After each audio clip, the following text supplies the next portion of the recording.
The sterile fluorescence of the hospital waiting room hummed, a discordant counterpoint to the ragged gasps that tore from Jiangya's throat. Her arm, a canvas of blossoming bruises, throbbed in time with the frantic rhythm of her heart. Hao, his face ashen, clung to her, his small body trembling like a leaf in a gale.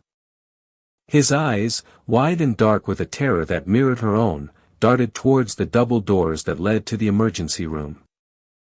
Just beyond those doors, a team of doctors fought for a life so fragile, so precious.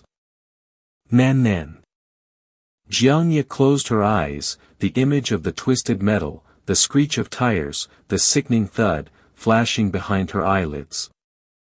It had happened so fast, a brutal ballet of steel and glass.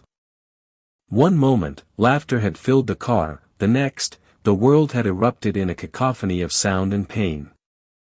She could still feel the phantom pressure of the seatbelt against her chest, the sting of the shattered glass against her skin. But worse, far worse, was the image of Gu Bai, his face contorted in a mask of disbelief and horror, cradling his daughter's limp body. "Mama," Hao whimpered, his voice barely a whisper, "is Nan going to be okay?" Jiangya swallowed the lump that had formed in her throat, a knot of fear and guilt tightening her chest. She wanted to reassure him, to tell him that everything would be all right, but the words wouldn't come. What could she say? She didn't know. The uncertainty gnawed at her, a hollow ache in the pit of her stomach. She pulled Hao closer, burying her face in his soft hair, seeking comfort in his small, warm presence. Time seemed to stretch, each second an eternity. The antiseptic smell of the hospital, usually a reassuring scent of healing, now felt suffocating, heavy with the weight of dread. Every muffled sound from the corridor, every hurried footstep, sent a jolt of anxiety through her. She prayed, a desperate plea whispered into the silence, for a miracle. The double doors swung open, and Gu Bai emerged, his face drained of color, his shoulders slumped in defeat.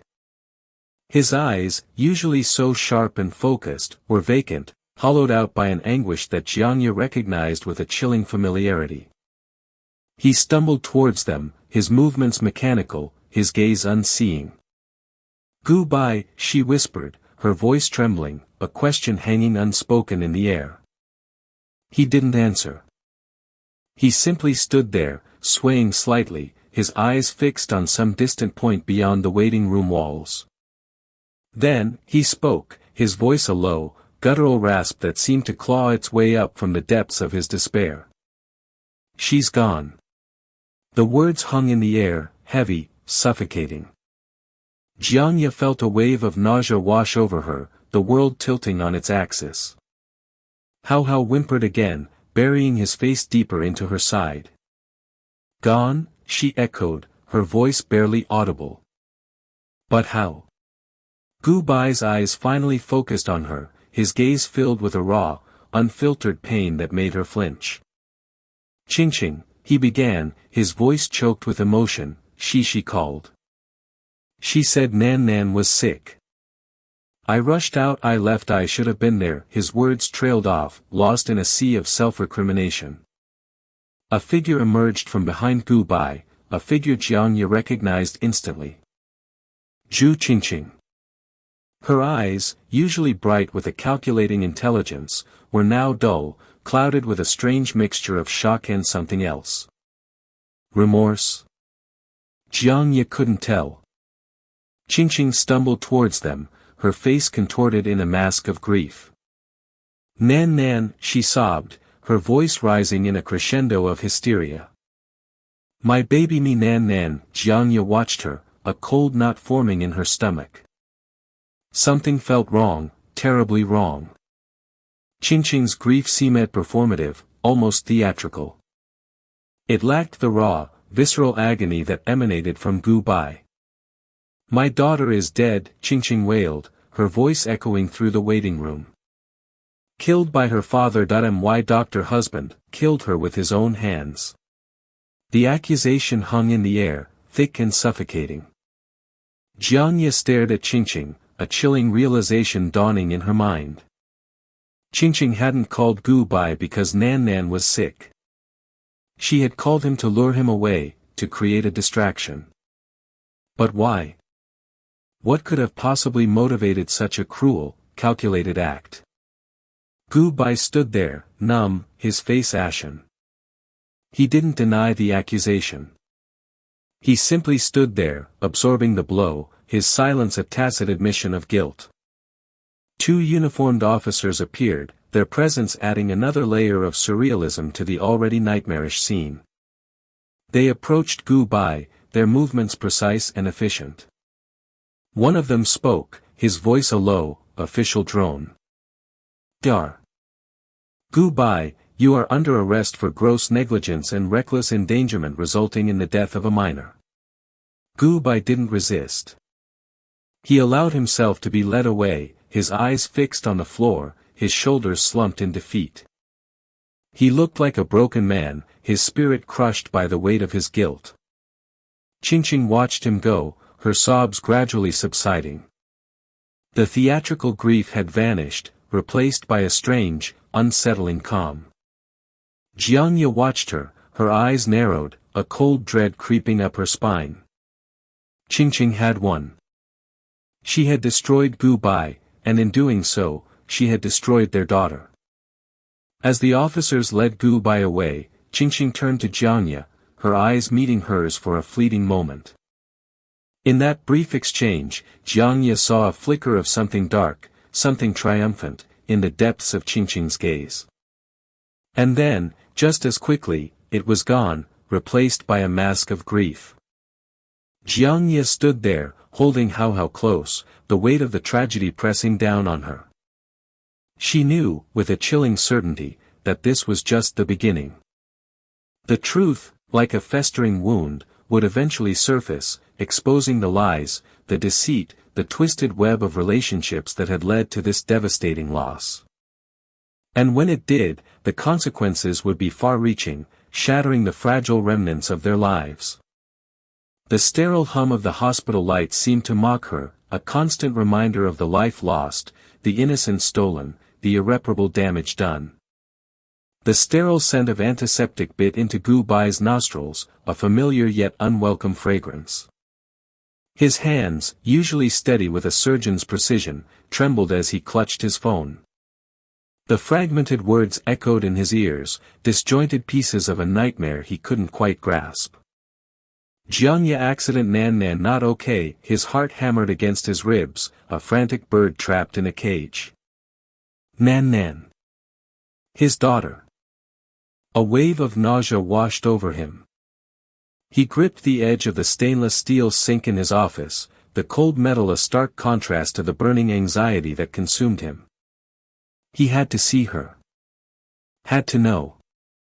Ching's voice, shrill and laced with a hysteria he'd grown accustomed to, finally broke through the fog of panic. Jiangya and Hao got into a car accident Nan Nan and I also had a car accident Nan is not okay come and help Nan Nan. Each phrase was punctuated by a choked sob, yet even in his distress, a sliver of unease pricked at him. 2 accidents. So close together. He pushed the thought aside. Nan Nan needed him. That was all that mattered. The drive to the hospital was a blur of flashing lights and frantic whispers from his own mind. He imagined Nan Nan, her bright eyes and infectious giggle, and the thought of her hurt, of anything happening to her, was a physical pain that twisted his gut. His relationship with Ching had deteriorated into a bitter wasteland of resentment and recrimination, but Nan Nan was the fragile bridge between them, the last vestige of a love long lost. He burst through the emergency room doors, his breath ragged, his eyes scanning the chaotic scene. He spotted Ching instantly, huddled in a corner, her face buried in her hands. Relief, sharp and immediate, flooded him. If Ching was here, relatively unharmed, then perhaps the situation wasn't as dire as he'd feared. But where was Nan Nan? As he approached, he noticed the subtle tremor in Ching's shoulders, the way her body convulsed with each sob. A knot of apprehension tightened in his chest. Ching, he said, his voice hoarse, "Where's Nan Nan?" She looked up, her eyes red-rimmed and swollen, but even through the tears, he saw a flicker of something else. Resentment? Accusation? She's in there," she choked out, gesturing towards a closed door. "The doctors, they're doing everything they can." Before he could question her further, a figure emerged from the room, a woman he hadn't seen in years. Jiangya.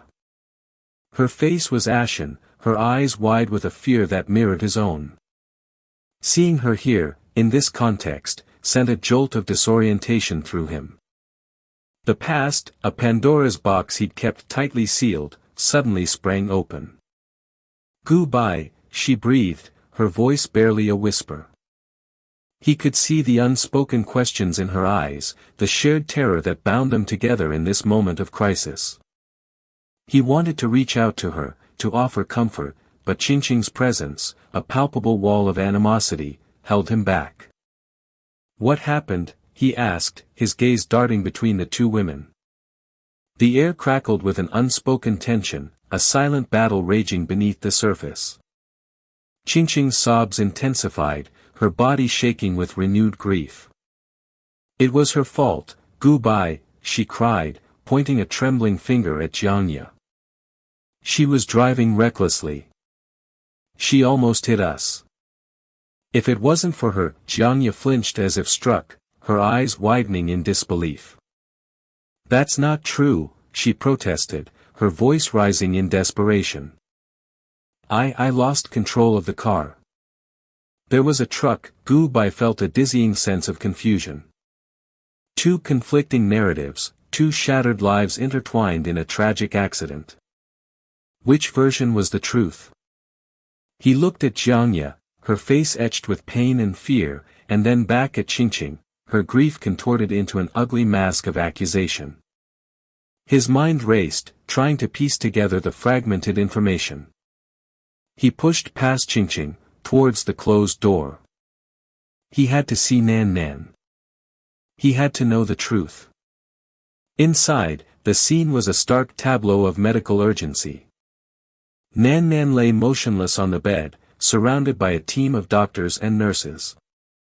Tubes and wires snaked around her small body, a stark contrast to the vibrant, energetic child he knew.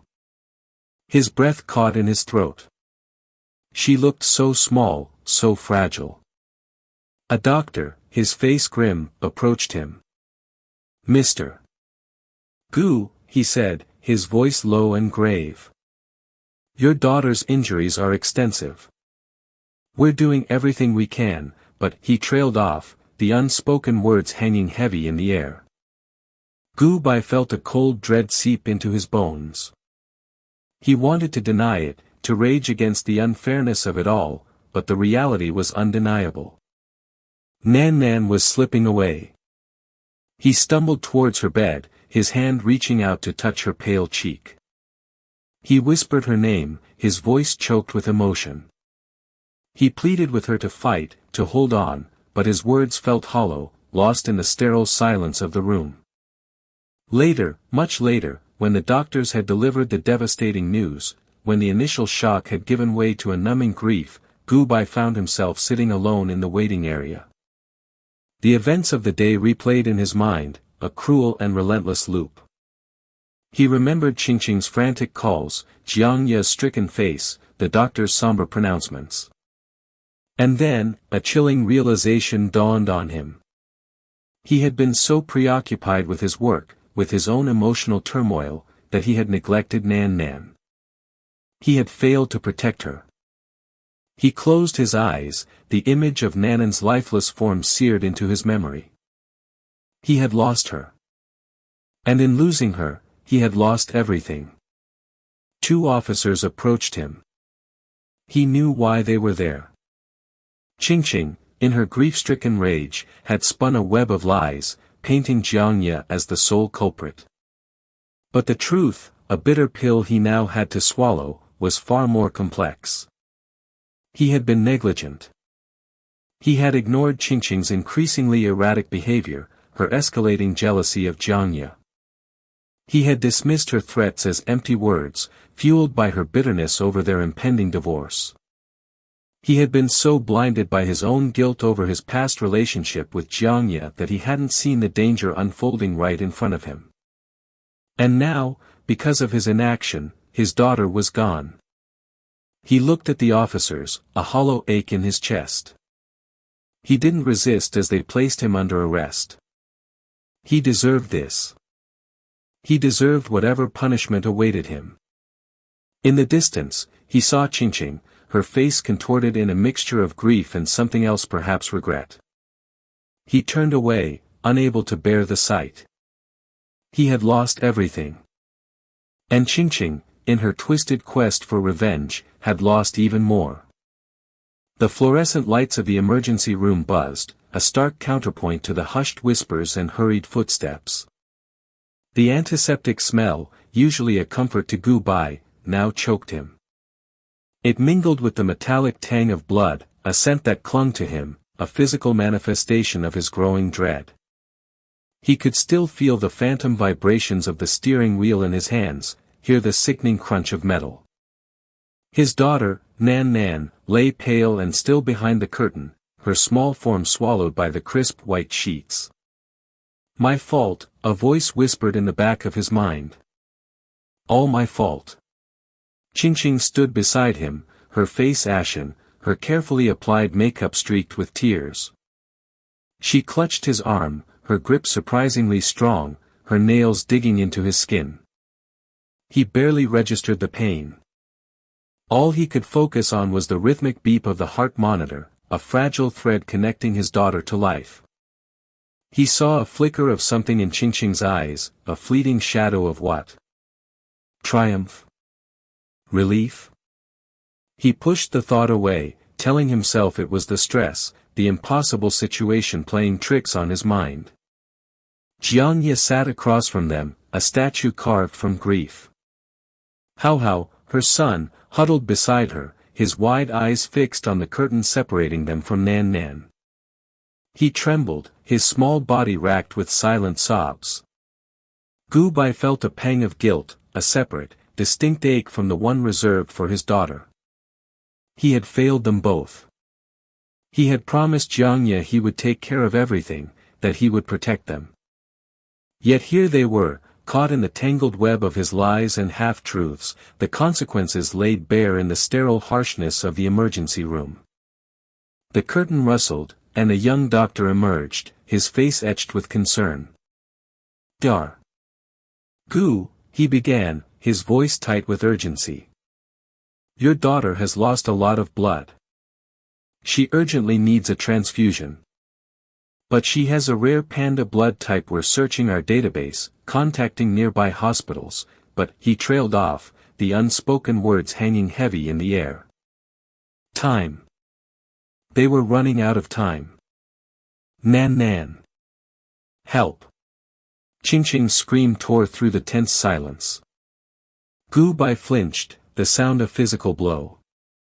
He watched as she collapsed onto the floor, a crumpled heap of silk and despair. "This is your fault too," he thought, the accusation directed not at Qingqing, but at himself. He had allowed her bitterness, her jealousy, to fester, to poison everything they touched.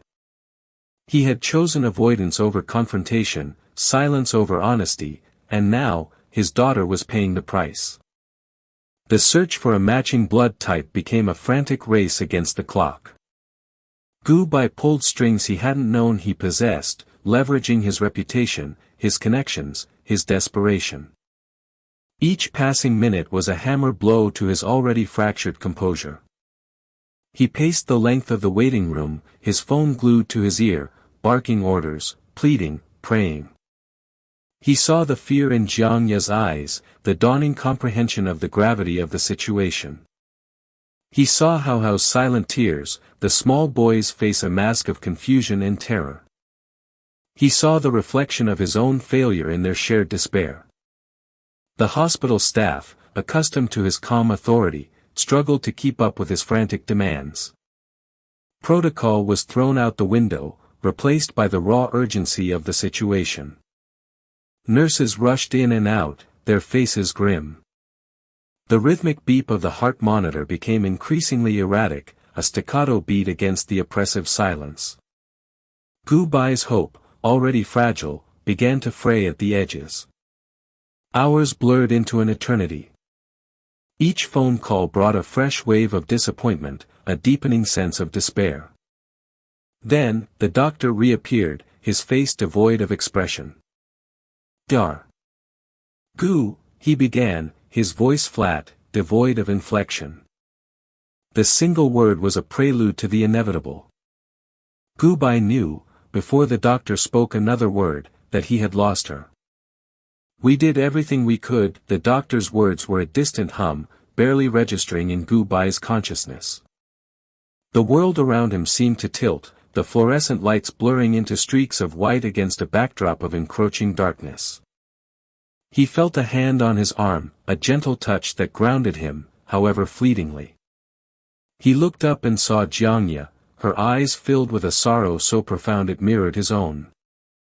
He stumbled towards the curtained-off area, his legs leaden, his body numb. He pushed the curtain aside and saw Nan Nan, still and small, lost in the vastness of the hospital bed. The rhythmic beep of the heart monitor was gone, replaced by a flat, unwavering line. The silence, once oppressive, now seemed to swallow him whole. He reached out, his trembling hand hovering over her cold cheek. He wanted to tell her he was sorry, that he loved her, that he would give anything, everything, to have her back. But the words wouldn't come. There were no words left. The scene shifted, the harsh reality of the emergency room replaced by the cold, impersonal walls of a police station. Gu Bai sat across from a stern-faced officer, the weight of his negligence pressing down on him like a physical burden. The officer's words were a blur, a recitation of facts and figures, of timelines and evidence. Negligence.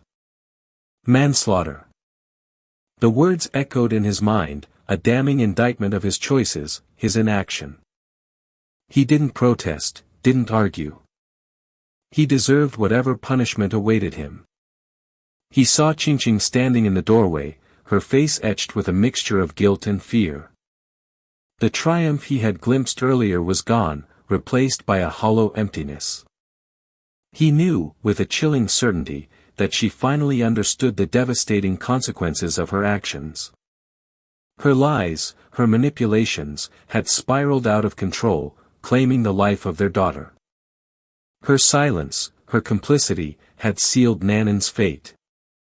The realization hit her with the force of a physical blow, shattering the carefully constructed facade she had maintained for so long.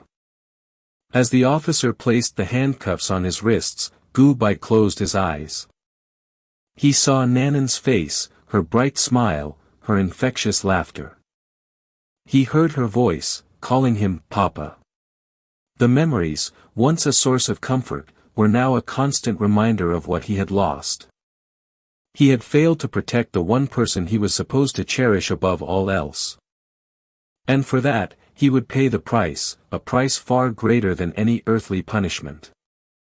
He opened his eyes and met Qingqing's gaze. In her eyes, he saw not anger, not resentment, but a profound and devastating regret. It was a look that would haunt him long after the prison gates clanged shut. The sterile white of the hospital walls seemed to mock the vibrant life that had just been extinguished. Qingqing sat rigid, her knuckles white against the cheap plastic of the waiting room chair. A low, keening wail escaped her lips, a performance meticulously crafted for the growing audience of concerned relatives. He'll come back to me now, she thought, a flicker of grim satisfaction in her gut warring with the manufactured grief. He has to. Nanan's gone. The thought, even in its raw, unfiltered form, brought a fresh wave of tears, though she couldn't quite discern if they were for her daughter or for the crumbling facade of her marriage. Jiangye stood across the room, a ghostly figure swallowed by the harsh fluorescent lights. Her eyes, usually bright and full of life, were now dull, glazed over with a shock that ran deeper than grief. Hao clung to her leg, his small hand a vice-like grip on the fabric of her trousers. He trembled, silent tears tracking down his cheeks, mirroring the devastation reflected in his mother's vacant stare.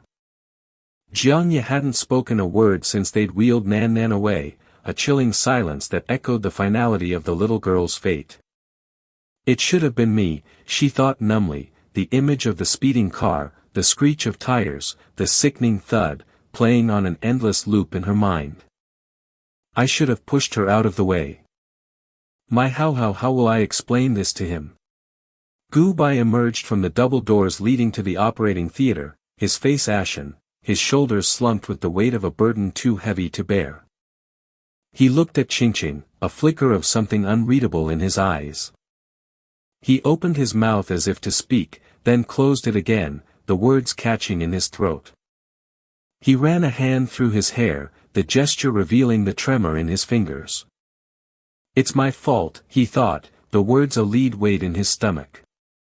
If I hadn't been so distracted, so preoccupied with her, the thought of Jiangye, of the stolen moments, the whispered promises, now felt like a betrayal, a cruel mockery of the life he'd lost. Qingqing's wails intensified, drawing the attention of the gathering relatives. Aunts, uncles, cousins, their faces etched with concern, surrounded her, offering words of comfort, their voices a low hum against the sterile backdrop of the hospital. Gu Bai watched the scene unfold, a wave of nausea rising in his throat. The hypocrisy of it all, the performance, the charade, made him want to scream. But he remained silent, trapped in a prison of his own making.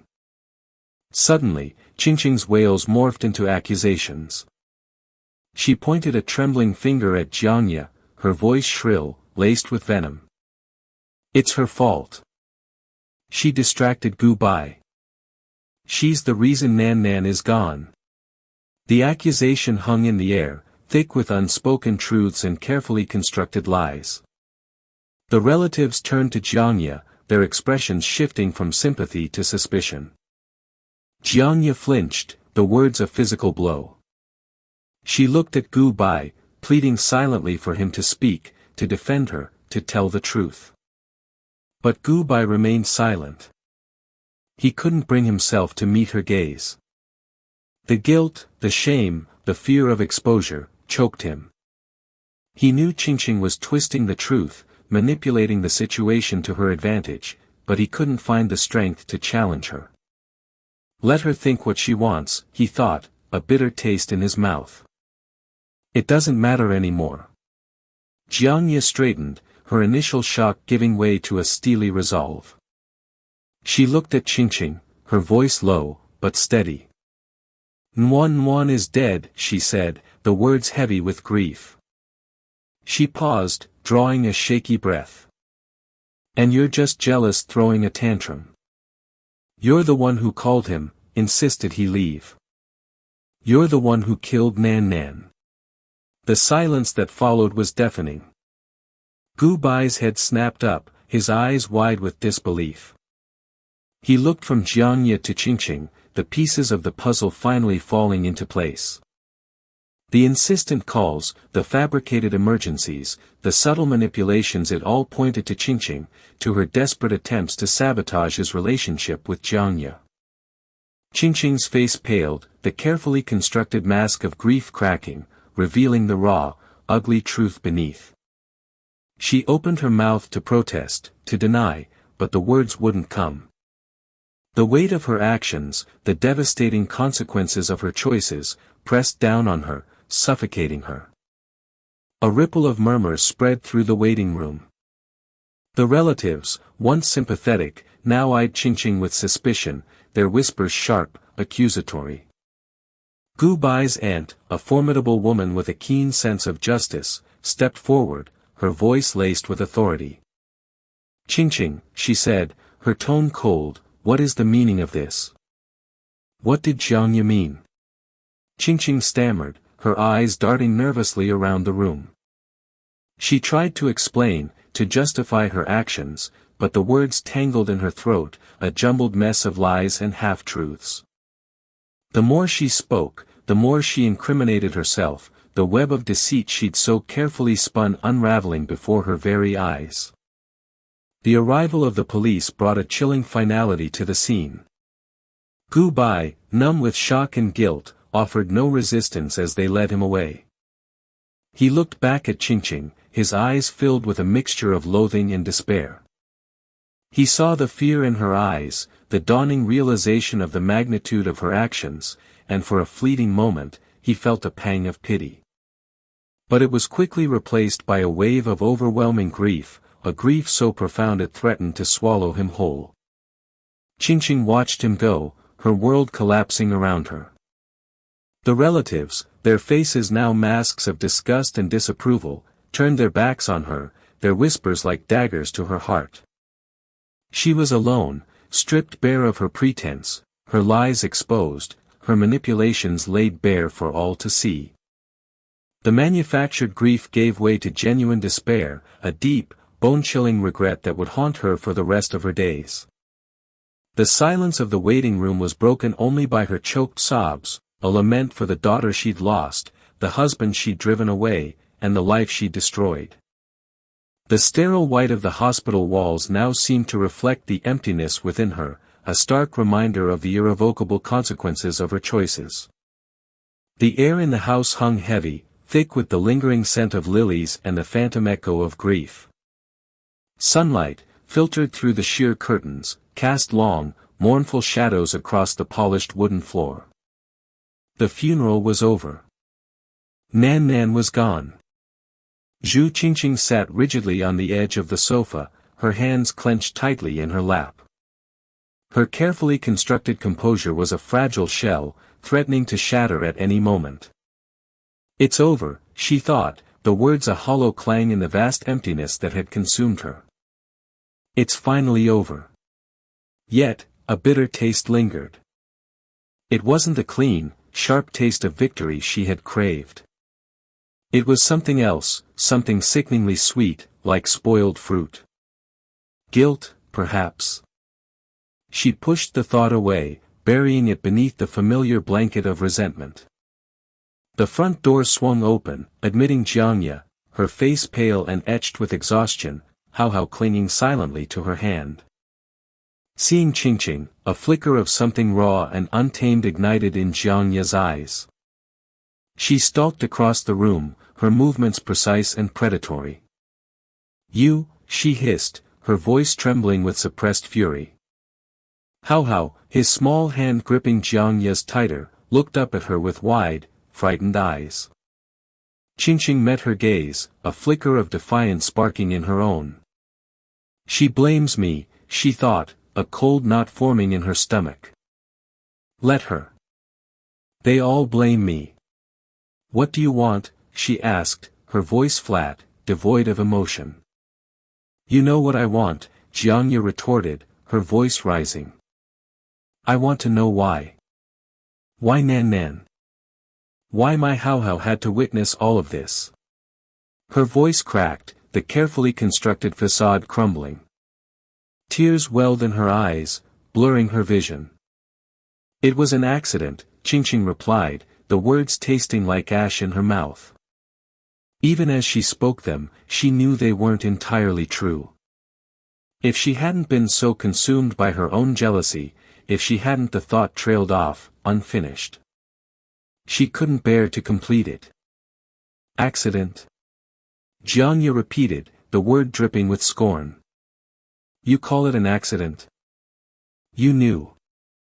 You knew Nan Nan needed immediate medical attention. You knew." "Stop it," Qingqing snapped, her composure finally fracturing. "Just stop it."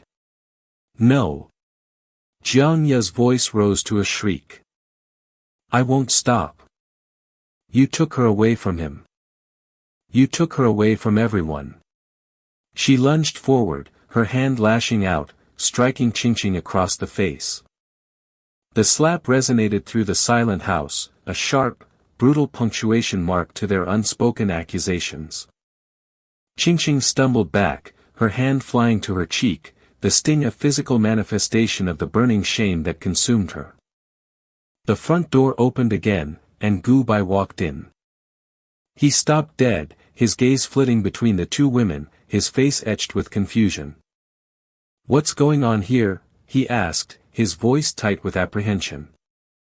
Before either woman could answer, a sob escaped Howhow's lips.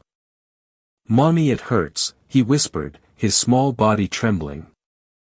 Gu Bai's gaze softened, a flicker of concern replacing the confusion. He knelt down beside his son, gathering him into his arms. "What hurts, Howhow?" he asked gently. "Everything," the boy mumbled, burying his face in his father's chest. "Everything hurts." Jiangye turned to Gu Bai, her eyes blazing. "Ask her," she said, her voice raw with pain. "Ask your wife what she did." Gu Bai looked at Qingqing, his expression hardening. "What did you do?" he asked, his voice low and dangerous. The truth, heavy and suffocating, pressed down on Qingqing. She opened her mouth to speak, to confess, to beg for forgiveness, but the words wouldn't come. The carefully constructed lies she had built around herself, the justifications she had clung to, suddenly felt flimsy and inadequate. "Tell him." Jiangye shrieked, her voice laced with desperation. "Tell him how you lied. Tell him how you kept Nan Nan away from the hospital, how you deliberately." The dam finally broke. The truth spilled out, a torrent of confessions, accusations, and recriminations. The affair. The lies. The deliberate withholding of information about Nanan's deteriorating condition. The frantic cover-up after the accident. It all came pouring out, each word a nail hammered into the coffin of their already fractured family. Gu Bai listened, his face growing paler with each revelation. The initial confusion gave way to disbelief, then to horror, and finally, to a bone-deep, soul-crushing despair. How could you?" he whispered, his voice barely audible. I didn't," Qingqing stammered, but the words died in her throat. There was no defense. No justification. "How dare you push her?" Gu Bai's voice was now cold, devoid of any emotion.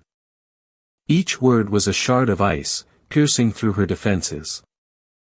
"Because of your negligence, Nanan missed the best time for rescue, resulting in her death." The silence that followed was heavy, suffocating.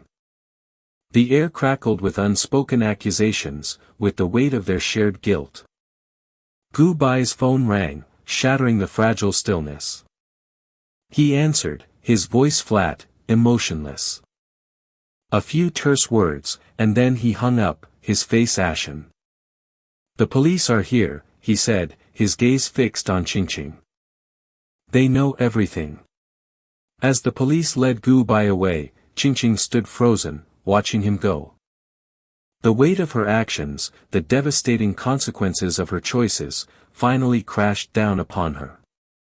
She had wanted to destroy Jiangye, to reclaim Gu Bai's love, but all she had achieved was destruction.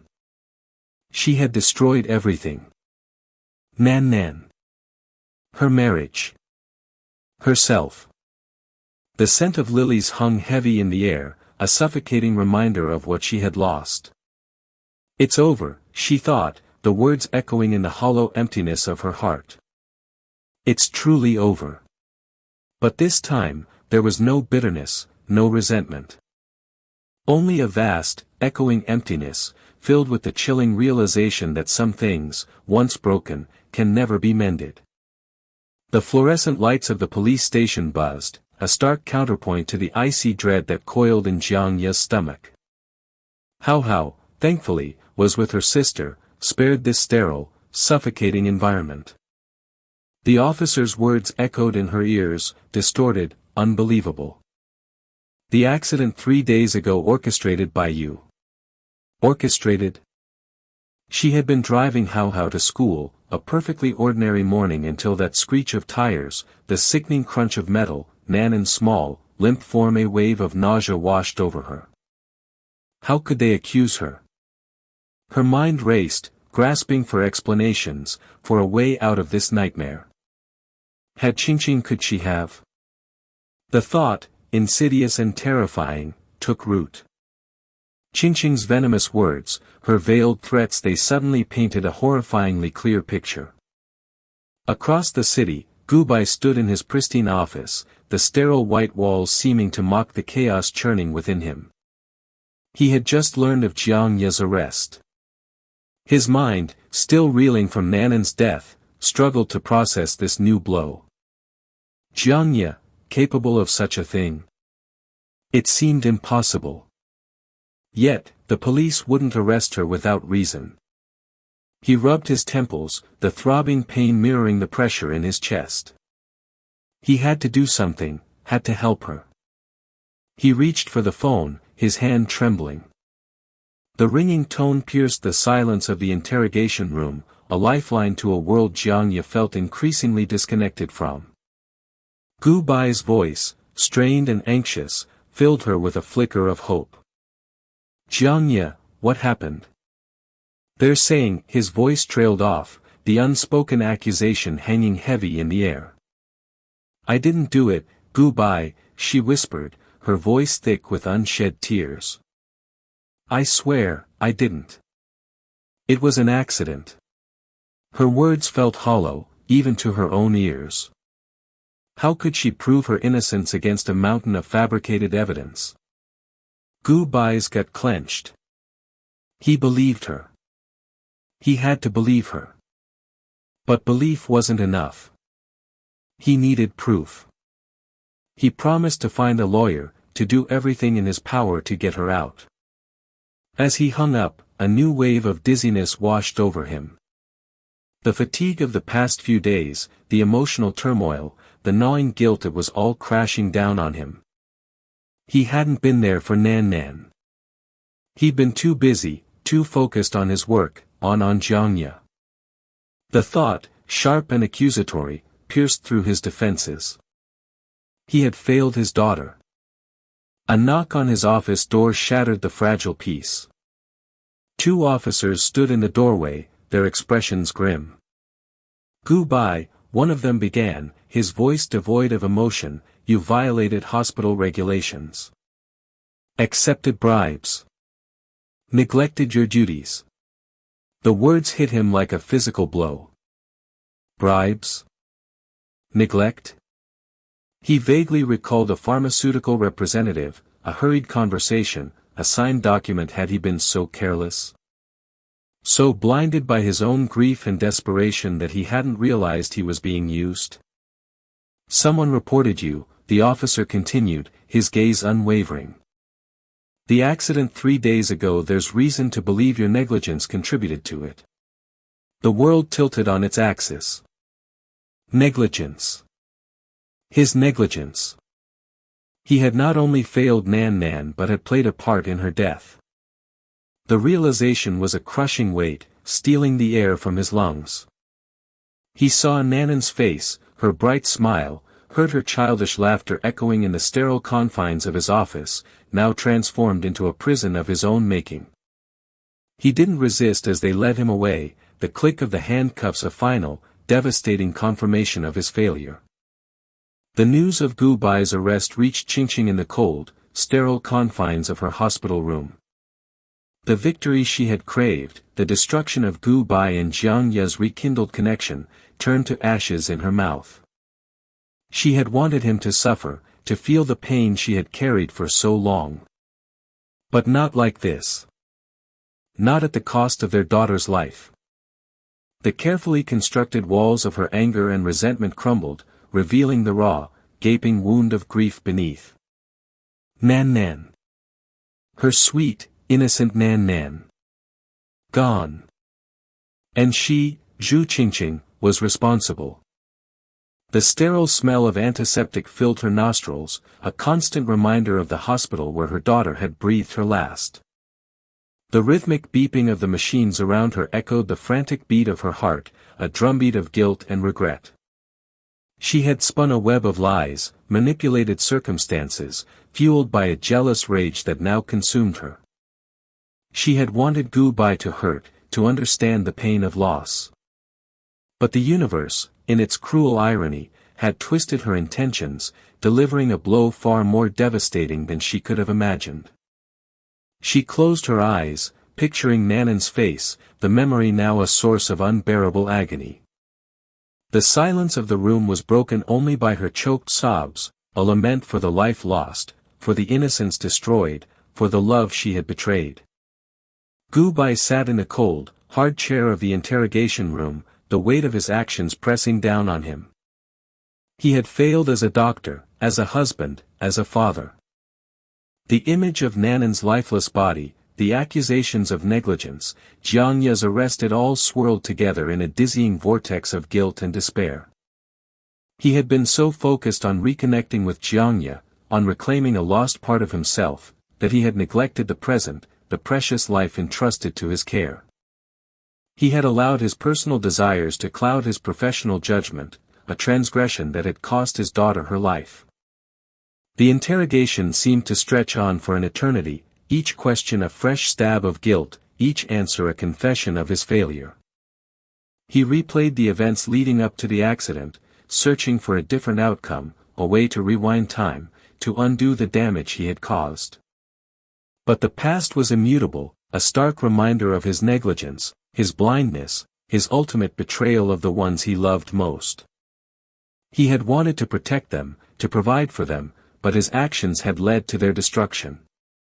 The realization was a bitter pill to swallow, a poison that seeped into his very being, leaving him hollow and broken. The fluorescent lights buzzed overhead, a relentless, mocking reminder of the reality he could no longer escape. He was trapped, not by the bars of the cell, but by the weight of his own guilt, a prisoner of his own making.